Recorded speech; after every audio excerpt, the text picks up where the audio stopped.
Alam mo ba, mas mahalaga ang presyo kaysa sa perception?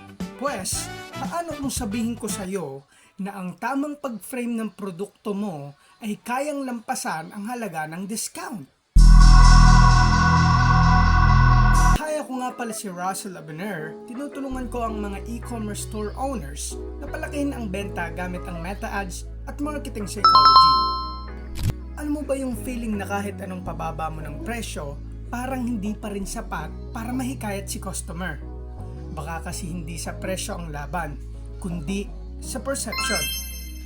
Ito ang isang psychological hack na maaring hindi mo pa nagagamit. Ito yung reframing value. Imbis na i-highlight kung magkano ang natipid, ipakita mo kung ano ang maaaring makuha o maiwasan ng customer sa pagbili ng produkto mo.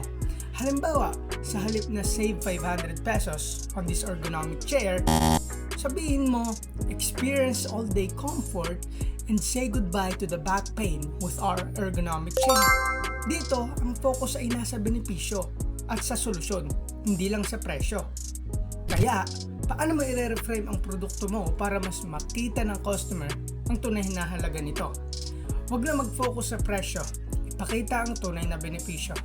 Follow me for more real talk tips sa meta ads at marketing strategies na may dating.